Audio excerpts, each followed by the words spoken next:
Good morning students. आज हम कक्षा 5 की हिंदी साहित्य की पुस्तक नवीन पल्लव के 7वें अध्याय कठपुतली नामक कविता पढ़ेंगे। ये कविता श्री भवानी प्रसाद मिश्र जी द्वारा रचित है। तो इस कविता में कठपुतलियों के माध्यम से मनुष्य की मानसिक गुलामी के बारे में बताया गया है कि जिस तरह से कठपुतलियाँ अपनी इच्छा से कुछ भी नहीं कर सकती, उसी तरह से अगर मनुष्य मानसिक रूप से किसी का गुलाम है तो वो भी अपनी इच्छा से कुछ नहीं कर सकता। तो आइए शुरू करते हैं कविता कठपुतली। कठपुतली गुस्से से उबली, बोली, ये धागे क्यों हैं मेरे पीछे आगे, इन्हें तोड़ दो, मुझे मेरे पाँव पर छोड़ दो। सुनकर बोली और कठपुतलियाँ कि हाँ, बहुत दिन हुए हमने अपने मन के छंद छुए। तो इसमें जो कठपुतली जिसे कि धागों के द्वारा बांधा गया है और उसी के द्वारा उसे चलाया जाता है, तो वो बहुत अधिक क्रोध में है और कहती है कि ये धागे क्यों हैं मेरे पीछे आगे, कि इन धागों से मुझे क्यों बांधा गया है, क्यों मेरे आगे पीछे ये इतने धागे हैं, इन्हें तोड़ दो, मुझे मेरे पाँवों पर छोड़ दो और इन धागों को तोड़ दो ताकि मैं स्वतंत्र रूप से अपनी इच्छा से कुछ काम कर सकूं। सुनकर बोली और कठपुतलियाँ कि हाँ, बहुत दिन हुए हमने अपने मन के छंद छुए। कि दूसरी जो कठपुतलियाँ थी, जब वो पहली कठपुतली की बात को सुनती हैं तो वो भी कहती हैं कि हाँ, बहुत दिन हो गए हमने अपनी इच्छा से कुछ भी काम नहीं किया है। तो इसी तरह से मनुष्य भी होता है कि जो मनुष्य मानसिक रूप से किसी का गुलाम होता है तो वो अपनी इच्छा से कुछ भी कार्य नहीं कर सकता और दूसरों की गुलामी को छोड़ना, उसके बंधन को तोड़ना हर किसी में इतना साहस नहीं होता। तो जो व्यक्ति अपनी इच्छा से कुछ करना चाहते हैं तो उन्हें दूसरों की गुलामी को छोड़ना होता है, तभी वो अपनी इच्छा से कुछ कर सकते हैं। और जब हम अपने मन से स्वतंत्र हैं तभी हम किसी भी काम को अपनी इच्छा से कर सकते हैं। मगर पहली कठपुतली सोचने लगी, ये कैसी इच्छा मेरे मन में जगी। लेकिन पहली कठपुतली जिसने कहा था कि मुझे इन धागों से क्यों बांधा गया है, मुझे स्वतंत्र कर दो, तो वही ये सोचने लगती है कि मेरे मन में ये कैसी इच्छा जगी है, क्योंकि जो कठपुतली है वो तो बिना धागों के नहीं चल सकती। तो इसी तरह से जो मनुष्य हैं, जो पूरी तरह से अपने आप को किसी दूसरे का गुलाम समझने लगते हैं, तो वो अपनी इच्छा से कुछ भी नहीं कर सकते। लेकिन अगर हमें अपनी इच्छा से कुछ भी करना है तो हमें पराधीनता की जंजीरों को तोड़ना होगा और ये तोड़ने का साहस हर किसी व्यक्ति में नहीं होता है। तो आशा करती हूँ कि आपको यह कविता समझ में आ गई होगी। अब इस पाठ से संबंधित प्रश्नों के उत्तर।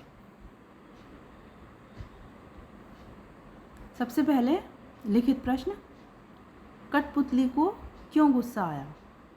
इसका आंसर है, अपने आप को बंधन में देखकर कठपुतली को गुस्सा आया। सेकंड, दूसरी कठपुतलियों ने पहली कठपुतली का समर्थन किस प्रकार किया? तो दूसरी कठपुतलियों ने पहली कठपुतली का समर्थन करते हुए कहा कि हमने बहुत दिनों से अपनी इच्छा से कुछ नहीं किया।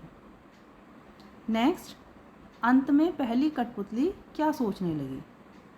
अंत में पहली कठपुतली सोचने लगी कि आज मेरे मन में यह कैसी इच्छा जागी। फोर्थ क्वेश्चन, कठपुतलियों के माध्यम से कवि क्या कहना चाहता है? कठपुतलियों के माध्यम से कवि कहना चाहता है कि गुलामी की जंजीर तोड़ने की हिम्मत सभी में नहीं होती है। नेक्स्ट एक्सरसाइज है, दी गई पंक्तियों का संदर्भ सहित भावार्थ लिखिए। ये पंक्तियां हैं, सुनकर बोली और कठपुतलियाँ कि हाँ, बहुत दिन हुए हमने अपने मन के छंद छुए।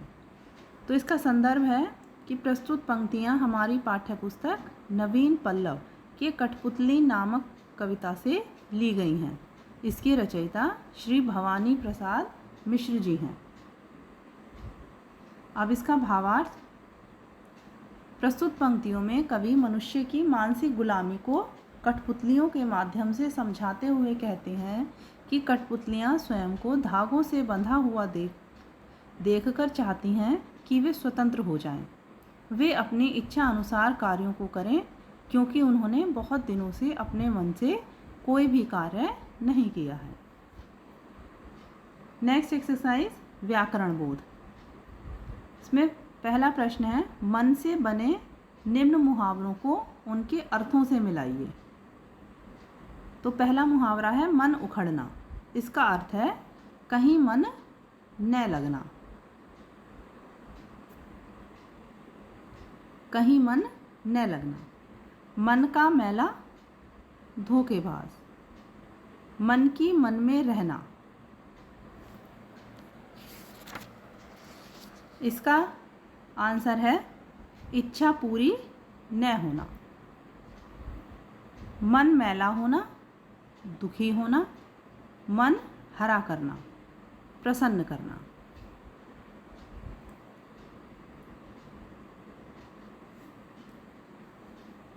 नेक्स्ट एक्सरसाइज है बहुवचन बनाइए।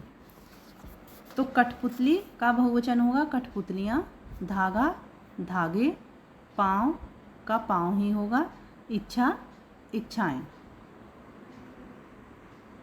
थर्ड एक्सरसाइज, विपरीत अर्थ वाले शब्द लिखिए। विपरीत अर्थ अर्थात विलोम शब्द। तो आगे का विलोम शब्द है पीछे, छोड़ना पकड़ना, इच्छा अनिच्छा, जगना सोना, दिन रात। नेक्स्ट मौखिक प्रश्न। इसमें पहला प्रश्न है, पैर में पहनने वाले 2 आभूषणों के नाम बताइए। तो पायल और बिछुआ। सेकंड क्वेश्चन है, कथकली नृत्य किस प्रदेश का नृत्य है। इसका आंसर है केरल। थर्ड, गिरिजा देवी कौन थी। तो गिरिजा देवी एक शास्त्रीय गायिका थी। लकड़ी से बनने वाले 2 खेल सामग्रियों के नाम बताइए। तो इसमें एक है बल्ला, एक है हॉकी।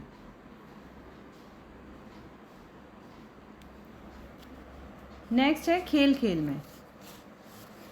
इसमें है चित्र देखकर पहचानिए और मिलान कीजिए। तो इसमें सबसे पहले है डांडिया, नेक्स्ट है छाऊ, थर्ड कथकली और फोर्थ भांगड़ा। तो आशा करती हूँ कि आपको यह पाठ समझ में आ गया होगा। इस पाठ से संबंधित प्रश्नों के उत्तर और अतिरिक्त प्रश्नों के उत्तर आप अपनी पुस्तक में साफ और स्वच्छ अक्षरों में लिखेंगे और उसके बाद आप उन्हें याद करने के बाद अपनी उत्तर पुस्तिका में साफ और स्वच्छ अक्षरों में लिखेंगे। Thank you.